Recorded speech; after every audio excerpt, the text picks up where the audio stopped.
Bien, mis queridos alumnos del primer año, el día de hoy nos reunimos nuevamente. ¿Para qué? Para hablar un nuevo tema. Seguido de la literatura griega, lo que viene ahora es la literatura latina o la literatura romana. Así es así como más o menos nosotros hemos ido trabajando en todo este tiempo. Ahí está el tema del día de hoy, la literatura latina clásica o la literatura romana. ¿Qué cosa habrá sido entonces la literatura romana? ¿Qué habrá sido la literatura romana? ¿No? Es el latín como idioma, como lengua de los romanos, que era la más conocida, la que prácticamente predominaba en todo el imperio romano, sobre ella es que se comenzó a hacer la literatura. Y podemos decir del latín que es una lengua muerta. ¿Y dónde se comenzó a hablar? En una comarca que se llamaba Lacio, que después es conocida como Roma. Y allí se instala esta nueva lengua y se forma de lo que es Roma como tal. Tenía aproximaciones de otros idiomas como el griego, el umbrío, el osco y el etrusco. Todos ellos, el griego, el umbrío, el olosco y el etrusco, eran del otro lado, de todo lo que era Grecia, de ahí habían sido tomadas también estos idiomas. Y los auténticos idiomas que estaban antes del latín, en esa zona donde comienza ya a hablarse latín, es el pelasgo o el céltico. Son dos dialectos que inician para que pueda conocerse luego como el latín. Entonces, el conjunto de latín es el griego, el umbrío, el elosco, etrusco, el pelasgo y el cético. Se licúa, se hace un rico jugo y sale una nueva lengua. Y esa lengua se llama el latín. Pero también, mis queridos alumnos, quiero recordarles que al idioma del latín, o en todo caso a la literatura romana, también se le conoció como clasicismo latino. ¿Por qué clasicismo? Porque, escucha bien, cuando nosotros hablamos de clasicismo, hablamos de clásico, y lo clásico es lo mejor.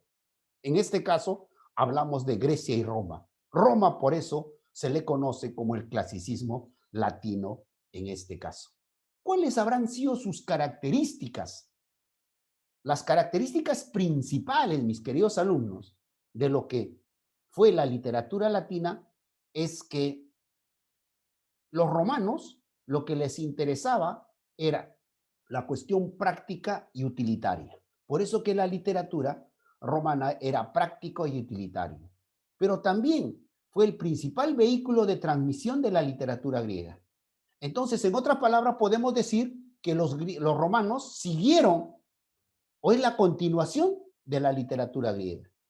El desarrollo de sus géneros fue anormal y artificial en relación a Grecia. Grecia sí dividió sus géneros literarios, en cambio Roma no. Primero surgieron la prosa y el teatro y después hicieron la lírica y la épica, mientras que en Grecia se hizo todo junto, pero separado por géneros. La lengua de expresión literaria fue el latín, como ya hemos mencionado, ¿no? En cambio en Grecia se hizo la literatura con varios dialectos, como el umbro, el egicidio, y todos ellos han sido idiomas de Grecia. Pero en cambio, en Roma solamente se unificó todo con el latín. ¿Quiénes fueron los más grandes representantes del clasicismo latino? Vamos a estudiar en esta oportunidad, mis queridos alumnos, solamente a tres grandes representantes. ¿Ya? No es de lo que en el video hemos visto muchísimos representantes. Para primer año obedecemos para poder estudiar solamente a tres grandes. Conocer principalmente quiénes fueron. Y uno de ellos es el gran Virgilio. ¿Por qué Virgilio, alumnos? ¿Por qué Virgilio es importante? Quizá uno de los principales representantes de la literatura latina o romana. Justamente por por estas tres grandes obras que él escribió. Pero fundamentalmente ha sido la Eneida. Escucha bien, anota por allí la Eneida. La Eneida es el principal libro, la principal obra literaria del gran Virgilio. Porque allí en la Eneida se narra de cómo se fundó Roma, de cómo fue Roma. Es más que un libro, obra literaria, es también un libro histórico. Pero también tenemos las bucólicas y las geórgicas. Las bucólicas y las geórgicas son dos obras también seguidos de la Eneida. Entonces, el gran Virgilio escribió solamente el género épico, épico. ¿Qué cosa será el género épico? Son narraciones en prosa, pero principalmente en ese entonces era lo que escribían, eran prosas épicas, prosas épicas. Y ahí están las bucólicas, la Eneida y las geórgicas. Su gran amigo de Horacio, perdón, su gran amigo de Virgilio fue Horacio. Pero Horacio ya no escribía el género narrativo ni épico. Él más bien era un poeta, escribía poesía. Y a los que escriben poesía, pues se les conoce como líricos, o sea, pertenecen al género lírico. Y Horacio principalmente escribió sátiras, épodos, odas y epístolas, ¿no?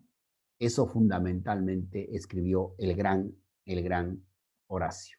Y el otro, el último, no más importante o menos importante, es el gran Ovidio, alumnos. Ovidio, resumido a lo que fue Virgilio y también Horacio, Ovidio aporta lo suyo. En cambio, él sí escribe diferentes géneros, principalmente el narrativo y el lírico. Y ahí tenemos su producción literaria como Amores, La Metamorfosis, El Arte de Amar, Heroídas, Remedia Amoris, Ibis, Tristitia, y ahí tenemos una carta que él también escribe, ¿no? Entonces, tenemos a estos tres más grandes representantes de la literatura latina.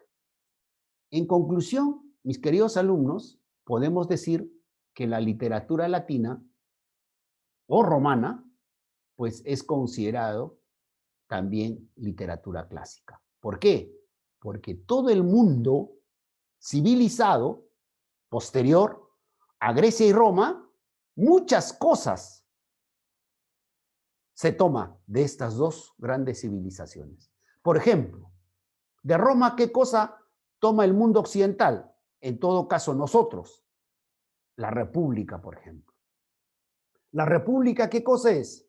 Es un sistema de gobierno en la que se elige a los gobernantes a través de elecciones, de sufragio, de voto. Entonces, la voluntad del pueblo será traducida en un voto. Y es así como se elige a los mandatarios. Eso, por ejemplo, de lo que nosotros hacemos, ha sido tomada o persiste de la época de los romanos, conocido como la República. O también el derecho romano. El derecho romano, mis queridos alumnos, sirvió mucho para lo que es ahora nuestros tribunales, la justicia, los jueces, etcétera, etcétera. Entonces, su literatura definitivamente de los romanos posteriormente sirvió mucho en el campo de la filosofía, en el campo de los ensayos y principalmente en el épico narrativo y la poesía. Recordando a estos tres literatos. ¿Quiénes son? Virgilio, Horacio y Ovidio. Ovidio. Son tres, que es lo que siempre tiene que usted recordar. Muy bien, mis queridos alumnos, hasta aquí habrá sido la clase grabada.